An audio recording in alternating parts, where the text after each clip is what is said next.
देखिए, आपको स्क्रीन पर इस समय अपना जो टॉपिक दिख रहा है वो है इलेक्ट्रिक फील्ड।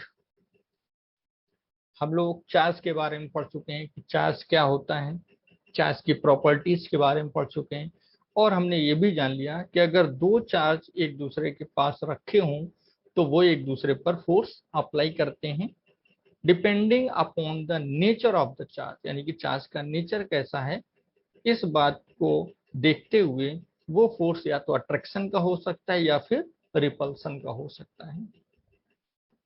तो अब बात आती है इलेक्ट्रिक फील्ड की। क्योंकि हम फोर्स के बारे में लगभग हर चीज जान चुके हैं, तो हम पीछे से इसको अगर कनेक्ट करें तो आप ऐसा समझ सकते हैं थोड़ी देर के लिए कि अगर मान लो कि हमारे पास एक कोई चार्ज है, यहाँ पर हमने एक चार्ज रखा हुआ है क्यू, ठीक है, एक क्यू चार्ज है, और इस चार्ज का अपना कोई एक ऐसा रीजन है, ठीक है ना, जहां तक ये फोर्स अप्लाई कर सकता है।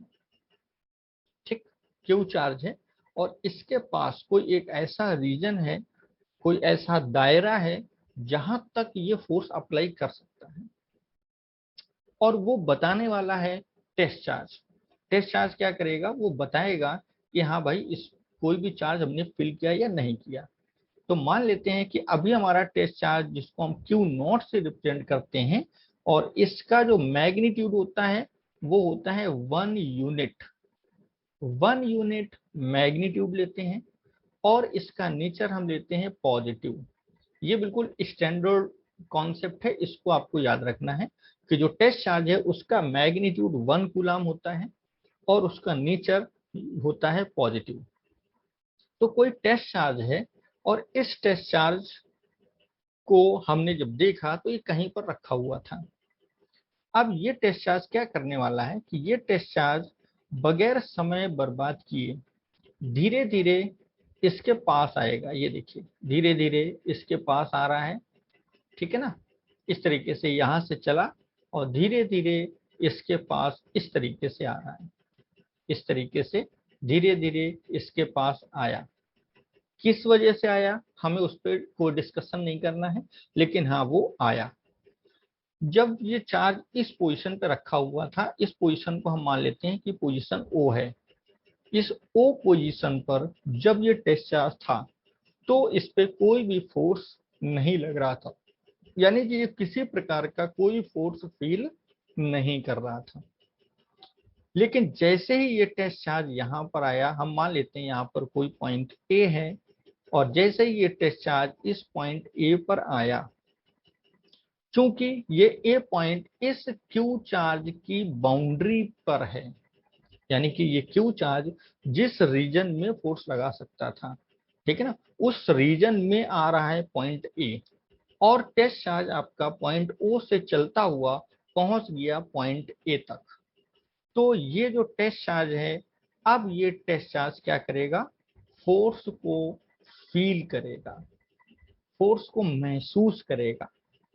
तो जब ये ओ पॉइंट पर था, ध्यान देने वाली बात है कि जब ये कहां पर था, ओ पॉइंट पर, यहां पर था इस जगह। तो जब ये ओ पॉइंट पे था उस समय इसने किसी भी प्रकार का कोई फोर्स फील नहीं किया। लेकिन जैसे ही ये चलता हुआ धीरे धीरे धीरे धीरे और आया पॉइंट ए पर, ये पॉइंट ए वो पॉइंट था जिस पॉइंट तक, ये देखिए ये पूरा हमने एक दायरा, एक रीजन बना रखा है, जिस दायरे में, जिस रीजन में ये जो आपका क्यू चार्ज है वो फोर्स अप्लाई कर रहा है। ठीक, तो जैसे ये ए पॉइंट पर आया टेस्ट चार्ज, तो इसने क्या किया, फोर्स को फील किया। यहां से हमें एक चीज समझ में आ गई बहुत क्लियर कि टेस्ट चार्ज ही वो चार्ज है जो फोर्स को फील करता है, यानी कि बताता है। क्योंकि इलेक्ट्रोस्टैटिक्स में हमने ये पढ़ रखा है कि इलेक्ट्रोस्टैटिक्स में चार्ज मूव नहीं करता है, ठीक है ना। तो इसका मतलब जो चार्ज हम मूव करा रहे हैं वो इलेक्ट्रोस्टैटिक्स का एक पार्ट नहीं माना जा सकता, बल्कि उसको हम एक्सपेरिमेंट का पार्ट मानते हैं। और इसी वजह से इस क्यू नॉट को हम बोलते हैं टेस्ट चार्ज, यानी कि ये चार्ज जो है इसका काम सिर्फ और सिर्फ टेस्टिंग करना है, लेकिन इलेक्ट्रोस्टैटिक्स में हम उसको शामिल नहीं कर सकते हैं क्योंकि वो मूव करता है। ये बात आपको समझ में आनी चाहिए। तो फोर्स किसने फील किया? क्यू नॉट ने, टेस्ट चार्ज ने। फोर्स किसका फील किया? क्यू चार्ज का। तो डेफिनेशन क्या लिखी हुई है?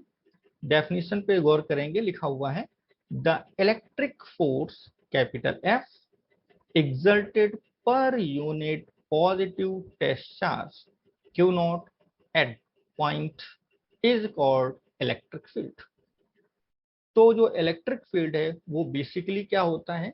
कोई भी चार्ज किसी भी टेस्ट चार्ज पर जितना फोर्स लगा देता है वही कहलाता है उसका क्या चीज? Electric field.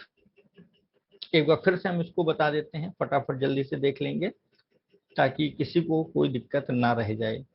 कि हम अगर मान लेते हैं यहाँ पर हमारा कोई चार्ज Q है, ठीक है ना, और इसके पास कोई चार्ज आ रहा है Q नॉट, और ये जो Q नॉट है ये है टेस्ट चार्ज, ठीक।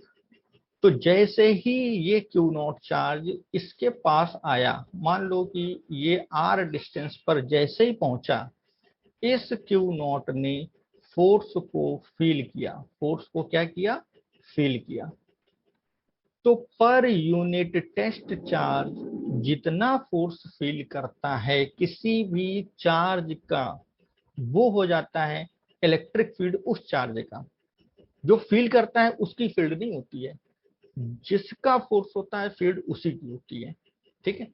इसीलिए क्या लिखा हुआ है कि जो इलेक्ट्रिक फील्ड है depends on the source charge not on the test charge. Electric field कभी भी टेस्ट चार्ज पर डिपेंड नहीं करती है। क्यों नहीं करती है? इसका लॉजिक बहुत सिंपल सा है। अगर आप देखें तो जब हमने इसका रीजन इस तरीके से बनाया था और यहाँ पर हमारा टेस्ट जो मेन चार्ज था क्यू रखा हुआ था, तो टेस्ट चार्ज जब बाहर था इस रीजन के, यानी कि वो फोर्स फील नहीं कर रहा था, और जब वही टेस्ट चार्ज इसके रीजन में आया और उसने फोर्स फील किया, तो जब टेस्ट चार्ज पॉइंट ओ पे था, जब कोई फोर्स फील नहीं कर रहा था, और जब वही टेस्ट चार्ज पॉइंट ए पर आया उसने फोर्स फील कर लिया, तो इन दोनों कंडीशन में क्या ये क्यू चार्ज जो था उसने फोर्स लगाना बंद कर दिया था? क्योंकि टेस्ट चार्ज चाहे ओ पर हो और चाहे ए पर हो, क्यू चार्ज जितनी डिस्टेंस तक, जितने रीजन तक फोर्स फेंक सकता है, फोर्स लगा सकता है, वो तो लगा ही रहा था। और अगर ऐसा नहीं होता तो जब ये टेस्ट चार्ज ओ पॉइंट से उठ के ए पॉइंट तक आता तो भी उसको फोर्स फील नहीं होता। तो किसी भी चार्ज का फोर्स किस रीजन तक फैला हुआ है, यानी कि वो कहाँ तक फोर्स लगा सकता है। जैसे कि यहाँ पर आप देख पा रहे हैं ये जो क्यू चार्ज है वो इस पूरे रीजन में, यहाँ पर ये आर डिस्टेंस में जितना भी आपको रीजन सर्कल में दिखाई दे रहा है, ठीक ना, इस पूरे रीजन में ये अपना फोर्स लगा सकता है अगर कोई भी टेस्ट चार्ज इसके रीजन में आएगा। तो पर यूनिट पॉजिटिव टेस्ट चार्ज जितना फोर्स फील करता है किसी चार्ज का, वो इलेक्ट्रिक फील्ड हो जाती है उस चार्ज की। तो ये है इसकी बेसिक डेफिनेशन, जो मुझे लगता है कि आप सबको बहुत अच्छे से समझ में जरूर आ गई होगी। ठीक है, चलिए बहुत बढ़िया भाई, बहुत अच्छी बात है। अब इसके आगे की कहानी हम लोग समझेंगे। तो अब अगर हम देखें electric field due two point charge, तो अभी हमने जो डायग्राम बनाया उस डायग्राम में बेसिकली हमने क्या किया, आपने देखा कि हमने इस तरीके से एक रीजन बना लिया और वो रीजन किसका था? किसी चार्ज का। तो ये जो चार्ज है इसी को बोला जा रहा है पॉइंट चार्ज। क्या बोला जा रहा है? Point charge. यानी कि इस पॉइंट चार्ज की हम इलेक्ट्रिक फील्ड फाइंड करना चाहते हैं। तो अब हमें क्या करना होगा? फील्ड कहां तक है ये बताएगा टेस्ट चार्ज। तो सबसे पहले हम मान लेते हैं कि टेस्ट चार्ज क्यू नॉट है और वो आया तो इसके बीच की डिस्टेंस है आर। यानी कि जैसे ही क्यू नॉट जो टेस्ट चार्ज जैसे ही आर डिस्टेंस पर आया उसने फोर्स फील कर लिया। तो सबसे पहले चूंकि हमारे पास जो बेसिक फार्मूला है इलेक्ट्रिक फील्ड का वो क्या है, 1 अपॉन सॉरी इलेक्ट्रिक फील्ड का बेसिक फार्मूला जो है यानी कि जिससे हमें डेफिनेशन दी गई है वो फार्मूला है हमारे पास F अपॉन क्यू नॉट। ये बेसिक फार्मूला है इलेक्ट्रिक फील्ड का। तो हम सबसे पहले फाइंड करेंगे फोर्स, यानी कि क्यू चार्ज ने इस क्यू नॉट पर कितना फोर्स लगाया। तो फोर्स का फॉर्मूला आप सभी लोग जानते हैं, 1/4 पाई एप्सिलॉन नॉट Q1। तो Q1 हमारा Q है और Q2 हो गया Q नॉट अपॉन, और दोनों के बीच की डिस्टेंस है R, तो R स्क्वायर। अब इस F की वैल्यू उठा करके इसको अगर हम इक्वेशन 1 मान लें और इसमें अगर पुट कर दें तो फ्रॉम इक्वेशन 1, तो इक्वेशन 1 से हमारे पास देखिए E इक्वल आ जाएगा, F की जगह आ गया 1/4 pi epsilon not Q not upon R square, और अपॉन में है क्यू नॉट। तो अब इसको हम फटाफट काटापीटी कर लेते हैं। देखिए क्यू नॉट से क्यू नॉट कैंसिल हो गया और हमारे पास जो आया वो है 1/4 pi epsilon not Q upon R square. तो इस डेरिवेशन से हमें एक चीज और क्लियर होती है, वो ये कि देखिए क्यू नॉट से क्यू नॉट कैंसिल हो गया, ये क्यू नॉट और ये क्यू नॉट से क्यू नॉट कैंसिल हो गया। इसका मतलब ये वही बात होगी जो हमने थोड़ी देर पहले आपको समझाई थी कि इलेक्ट्रिक फील्ड टेस्ट चार्ज पर डिपेंड नहीं करती है, क्योंकि देखिए क्यू नॉट से क्यू नॉट कैंसिल हो गया। तो फार्मूले में ये क्यू चार्ज है और इसी क्यू चार्ज की इलेक्ट्रिक फील्ड है ई। तो जो चार्ज होगा उसी चार्ज की इलेक्ट्रिक फील्ड होगी, ना कि टेस्ट चार्ज की। तो टेस्ट चार्ज से इलेक्ट्रिक फील्ड टोटली इंडिपेंडेंट होती है। तो अगर आपसे कभी पूछ ले कोई कि इलेक्ट्रिक फील्ड का फार्मूला बताइए किसी चार्ज के लिए, तो आप बगैर जो है माइंड लगाए डायरेक्ट फार्मूला लिख सकते हैं 1/4 pi epsilon not Q upon R square. तो यहाँ पर ये जो Q है, जो Q चार्ज होगा उसी की फील्ड होगी। और डायग्राम इसका किस तरीके से बनेगा, डायग्राम इस तरीके से आप इसका रीजन दिखा देंगे और यहाँ पर आप Q चार्ज रख देंगे और डिस्टेंस हो जाएगी R। तो यहाँ पर हम कोई भी पॉइंट P मान सकते हैं। अब आती है ध्यान देने वाली बात। तो ध्यान देने वाली बात क्या है, जब हम फोर्स के बारे में डिस्कस कर रहे थे, यानी कि जो फोर्स का फॉर्मूला हम यूज कर रहे थे, उस फोर्स के फॉर्मूले में हम लिख रहे थे 1/4 pi epsilon not Q1 Q2 upon R square.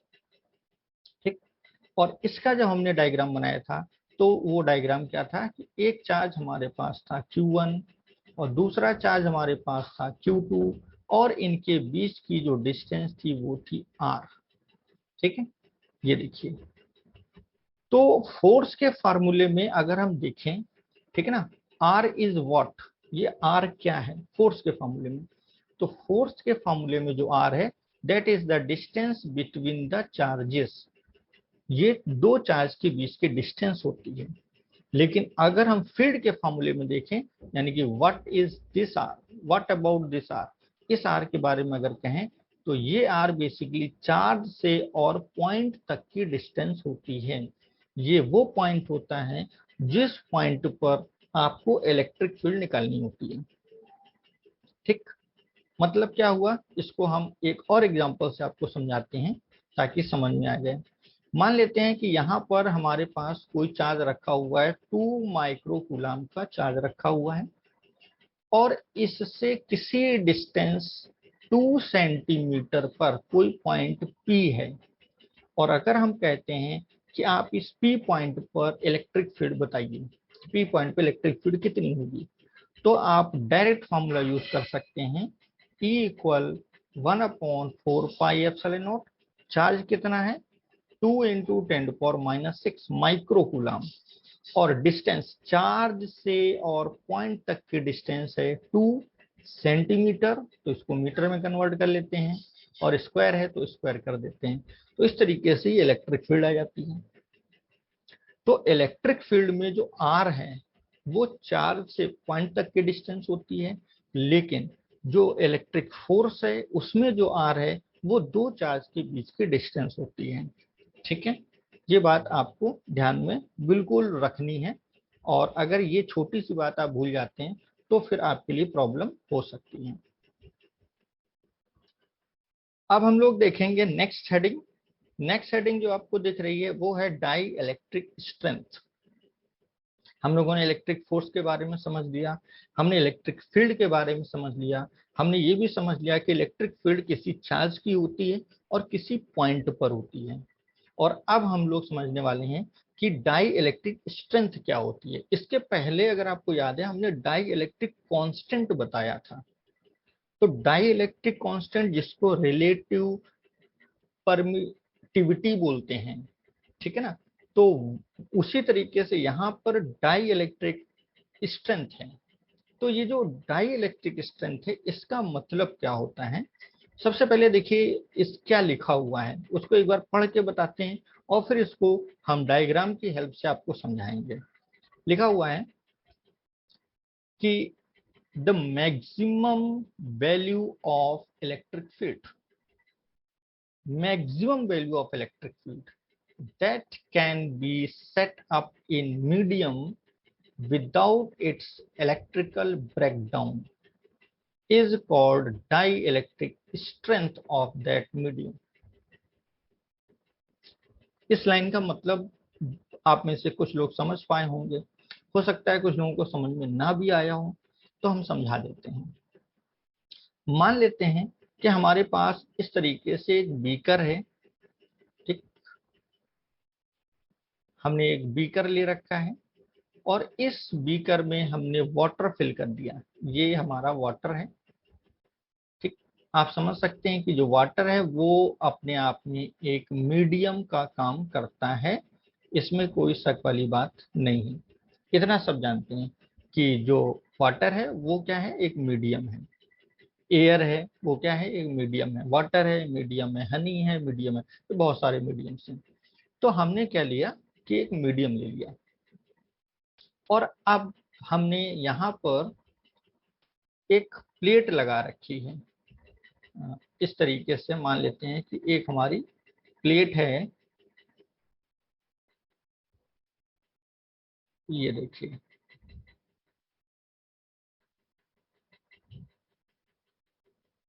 ये हमने एक प्लेट ले ली और एक प्लेट हम यहाँ पे रख लेते हैं। हमने दो प्लेट्स ले रखी हैं, ठीक। आपको हमने बता रखा है कि आप प्लेट्स को अगर पॉजिटिव चार्ज देंगे तो पूरा चार्ज उस प्लेट में यूनिफॉर्मली क्या होगा, डिस्ट्रीब्यूट हो जाएगा। तो हमने इस पे पॉजिटिव चार्ज इस तरीके से दे दिया, तो यहाँ पर पॉजिटिव चार्ज यूनिफॉर्मली जो भी हमने चार्ज दिया वो एक जैसा पूरी प्लेट में फैल गया। ये प्लेट ए है, और इसी तरीके से हमने प्लेट बी को भी एक चार्ज दिया और इसको हमने नेगेटिव चार्ज दे दिया। तो ये हमारा क्या हो गया, नेगेटिव चार्ज। तो एक हमारा प्लेट है जो पॉजिटिव चार्ज का है और एक प्लेट है जो हमारा नेगेटिव चार्ज का है।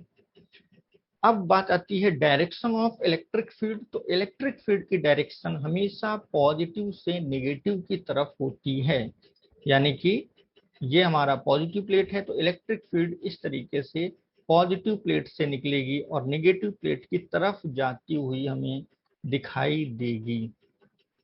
बिल्कुल इस तरीके से ये आपकी इलेक्ट्रिक फील्ड है, ठीक। ये देखिए, अब आपने जो वाटर कंटेनर था उसको आपने उस फील्ड में रख रखा है। जब इसमें रख रखा है तो वाटर बेसिकली देखा जाए तो वाटर में जो मॉलिक्यूल्स हैं वो इलेक्ट्रिक चार्ज उनके अंदर से पास हो रहा है, क्योंकि इलेक्ट्रिक फील्ड उनके अंदर से पास हो रही है, ठीक है ना। इलेक्ट्रिक फील्ड अगर उनके अंदर से पास हो रही है तो कहीं ना कहीं जो उनका मॉलिक्यूलर सिस्टम है वो चेंज होने लगता है। इसको हम लोग डिटेल में बाद में पढ़ेंगे जब हम पढ़ाएंगे आपको पोलराइजेशन। पोलराइजेशन में हम आपको ये बताएंगे कि किस तरीके से पोलराइजेशन होता है, किस तरीके से नॉन पोलराइजेशन होता है। लेकिन फिलहाल अभी के लिए हम सिर्फ इतना समझ लेते हैं कि जैसे ही फील्ड लाइन वाटर मॉलिक्यूल से पास हुई तो जो वाटर मॉलिक्यूल्स है उनका कॉन्फ़िगरेशन चेंज होना स्टार्ट हो जाता है। ठीक। अब हम जितना ज्यादा फील्ड लगाएंगे, यानी कि जैसे जैसे हम इसकी फील्ड बढ़ाएंगे, यानी कि जब चार्ज बढ़ाएंगे तो फील्ड बढ़ती जाएगी। ठीक है। तो जैसे जैसे चार्ज प्लेट पे बढ़ेगा वैसे वैसे इलेक्ट्रिक फील्ड भी बढ़ेगी, और जैसे जैसे इलेक्ट्रिक फील्ड बढ़ेगी तो ये जो वाटर के जो मॉलिक्यूल्स हैं उनका कॉन्फ़िगरेशन भी चेंज होगा। अब कॉन्फ़िगरेशन इतना ज्यादा चेंज ना हो जाए कि उनकी डाई इलेक्ट्रिक एबिलिटी ही खत्म हो जाए, यानी कि वो इस लायक ही ना बचे कि वो किसी जो है वो पोलराइज या अनपोलराइज हो सके।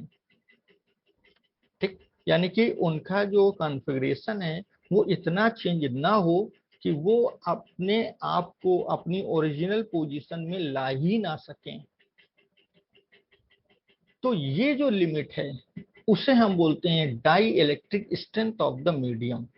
तो कोई मीडियम कितना मैक्सिमम इलेक्ट्रिक फील्ड सह सकता है, यानी कि इलेक्ट्रिक फील्ड लगाया, उसके मॉलिक्यूल्स चेंज हुए, ठीक है ना, मॉलिक्यूल्स का जो कॉन्फ़िगरेशन है वो चेंज हुआ, इलेक्ट्रिक फील्ड हटा ली, जैसे मॉलिक्यूल जिस कॉन्फ़िगरेशन में थे वैसे कॉन्फ़िगरेशन में वापस आ गए। तो अगर ऐसा हो रहा है तो वो मैक्सिमम वैल्यू जो होगी इलेक्ट्रिक फील्ड की वो हो जाएगी dielectric strength of that medium. तो आई होप कि ये चीज आपको समझ में आई हो। इसको हम दूसरी तरीके से फिर से समझाने की कोशिश करते हैं, ध्यान से देखें। मान लेते हैं कि हमारे पास वाटर मॉलिक्यूल जिसे हम बोलते हैं H2O, H2O है, ठीक है। और इस H2O के बारे में अगर हम देखें तो मान लेते हैं कि ये हमारा O और ये H, तो H, दो H और एक O, और इनके बीच का कोई ना कोई एंगल थीटा।